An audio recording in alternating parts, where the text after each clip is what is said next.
During the First World War, British command had over 300 men executed for acts such as cowardice, desertion, laying down arms.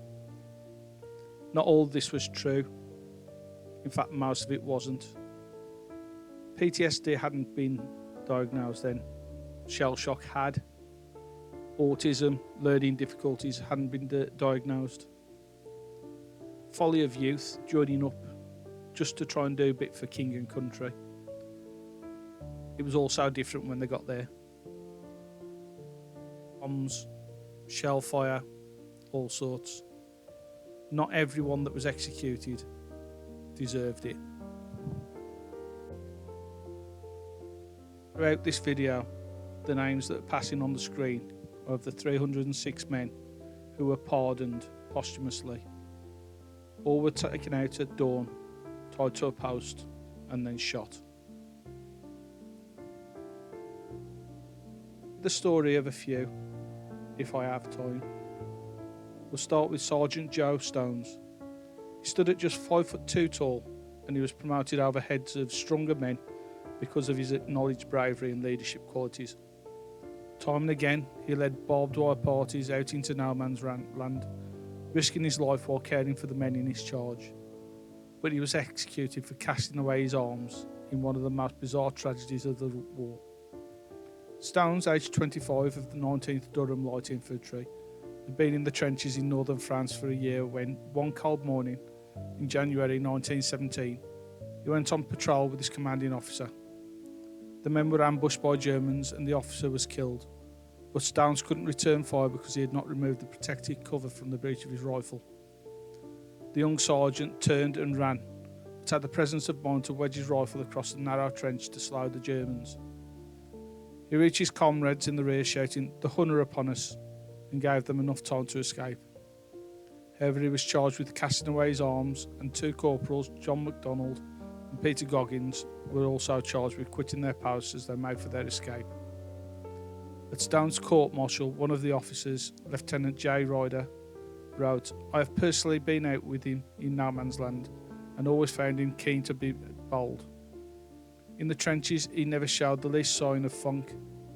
I have had countless opportunities of seeing him under bad circumstances. I can safely say that he was the last man I would have thought capable of any cowardly actions." But Stones, along with the two corporals, were executed anyway. Another, Private Billy Nelson, only days after being wounded in the murderous fighting at the Battle of Loos. Billy Nelson was facing the firing squad. The soldier had failed to go over the top because he was having his first meal for days with permission. In another court-martial lasting only 5 minutes, Private Nelson, who was not represented, was found guilty. The 19-year-old soldier told the hearing, "I have had a lot of trouble at home and my nerves are badly upset. My father is a prisoner in Germany and is losing his eyesight. My mother died while I was still in England, leaving my sister aged 13 and my brother aged 10. I'm the only one left. I had no intention of deserting." He was shot as an example to the others at dawn on August the 11th, 1916. Sub-Lieutenant Edwin Dyett might have unwittingly been the victim of senior officers looking for a scapegoat from their own ranks after disquiet among soldiers that executions for cowardice and desertion were confined to the ranks. The son of a merchant navy captain, Edwin Dyett from Cardiff, was a Royal Navy Reserve officer, inexperienced in combat, and even confessed his uncertainty of leadership. But after becoming lost for 24 hours and falling out with a senior sub-officer, Sub-Lieutenant Dyett was court-martialed for deserting for 2 days between November the 14th and November the 15th, 1916, and the second count that he was found guilty of cowardice. On Boxing Day 1916, with barely half an hour to prepare his defence, he formally faced his accusers.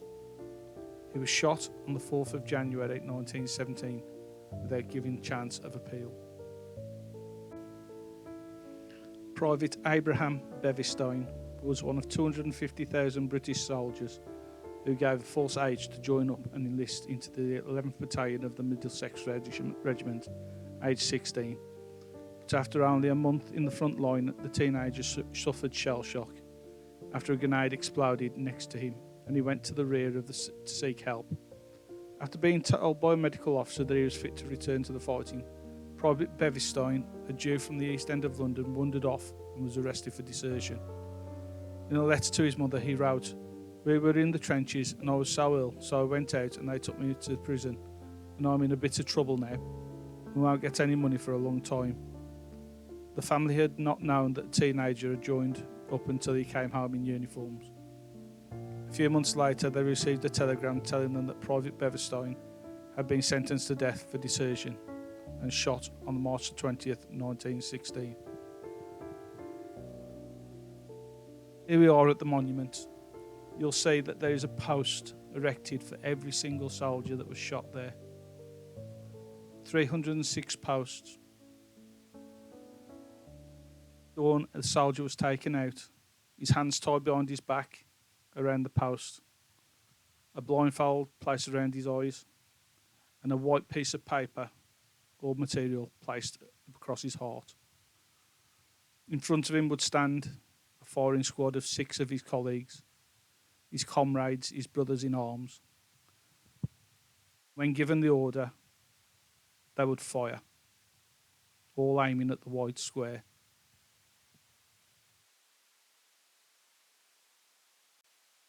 In 2006, under Section 359 of the British Army Act, all the men were pardoned. Not that this was the reward they deserved.